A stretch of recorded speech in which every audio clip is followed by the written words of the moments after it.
G'day guys, Kiwi Bone here. Just want to do a quick review on the SOG Camp Saw. I got this as a present from CJ not that long ago. He sent it to me, I probably turned up here about a month ago. Quite happy with it. Took it out on a tramp that I just got back from the other day. That I did that 50th video on. Really happy with it. Cuts like a champ. Nice. The handle's really comfortable. It's not that heavy of a saw. Like, it's sturdy though. It feels good in your hand.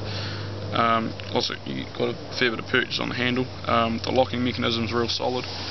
Closed, it's a little over 9 inches long. The blade length, the cutting length of the blade, so where it's actually got the teeth, it's according to the SOG website, it's 8.25 inches of teeth. Just open. Well, when it's fully open, it's just shy of 18 inches long. SOG website said it was 5.9 ounces. I thought that was quite light, and I weighed it, and this one came in at, without the sheath as well, came in at just over 8 ounces, so like 8.1 or 8.2 or something like that. So it's a little bit heavier than they say, which is still not that heavy. Similar to the weight of like a Leatherman Wave, so not a whole really in the scheme of things for a decent sized saw. Especially a tough one like this.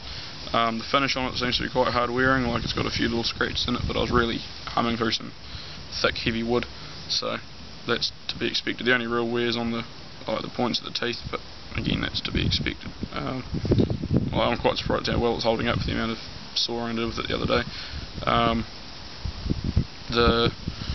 One of the minor little complaints I have was, well, not even really a complaint, just an observation, as you close it sometimes it does that and it digs onto the side, so you just got to sort of align it yourself and chuck it in. The blade doesn't open when the lock's down, so it shouldn't open up in your pack by accident. You actually got to depress the lock and then open it up, which is good, I suppose. Like, you don't want it opening up, and if you're keeping it in your pack without the sheath. The sheath it comes with is good. It's not molly attachment, it's got like a belt loop. I rigged mine onto my molly on my Burla stock or waist pack, just with some paracord and looping it in. Works fine, and you can take it off. I suppose it wouldn't take that long to untie it. You could probably use some little Alice clips for it or something like that, but if you wanted to, but I didn't really see it as a big problem. Yeah, I really like the saw. It seems to work a treat. You've got a lanyard hole on it as well. Pardon me. You could use it if you are afraid of having your hand go over the teeth, which is like you just have a short one that you wrap your fingers through, bring it around up there. That way your hand actually can't come further forward than the lanyard would allow. Up to you though, if you want it or not. I'll do a really short little sawing demonstration for you, just on a bit of wood over here. Really happy with the saw. I think the price point on them I've been looking up just out of curiosity was, I've been seeing them for, the MSRP was like $26 US. I've been seeing them easily for 16 to 20 US dollars without shipping. So that's quite cheap. I'd buy one of these in a heartbeat if I didn't already get one for free. But yeah, it's a great value little saw if that's the price of them. I'd definitely recommend getting one if someone's after a saw, or has like a Barco Laplander like I do as well, and want something a bit bigger or a bit more heavy duty, and rust resistant as well, because this has a nice coating on it. My little Barco didn't.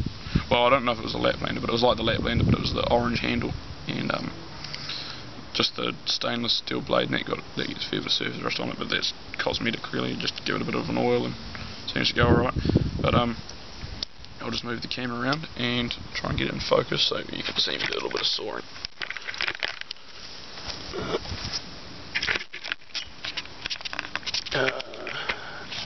Yeah, that looks about right.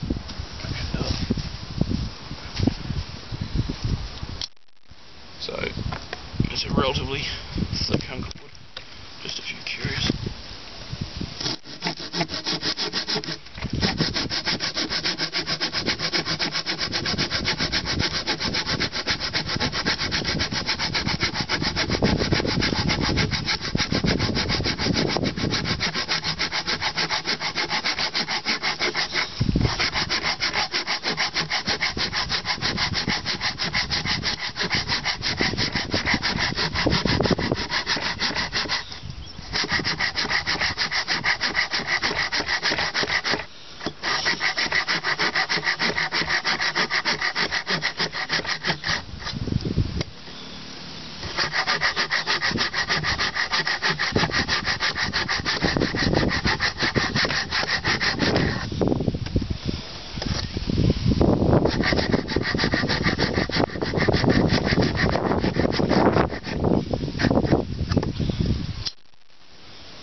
doing a quick review of the saw.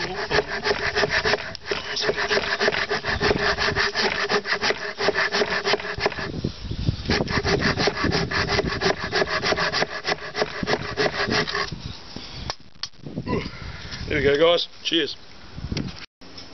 Okay guys, sorry about the interruption. My mate turned up a bit early for boxing, so he walked in on the video. Don't know, I'll check in a minute when I'm editing it and just see how much I've got to cut out. But you should have been able to see that the saw worked pretty well. Hummed along quite well through there. There's, I think compared to the blade it would have been like a good 5-6 inches worth of worth a nice thick hard that seasoned for quite a while.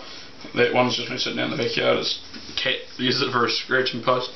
But yeah, no, as you can see, the saw works quite well on some nice hard seasoned wood. It's quite dense.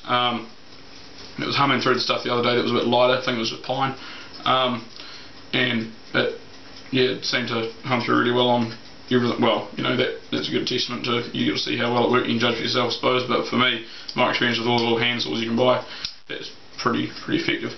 So yeah, if you've got a spare 20-25 bucks or something and you need a saw, or you want another one to try out, I'd definitely recommend this. So yeah, any other questions or any other gear you want reviewed, give us a bell. I'm going to try and do one on my Abela stock now that I've actually had some good field time with it. Some points and some features I like and don't like about it and things like that. But yeah, rightio, cheers for that guys.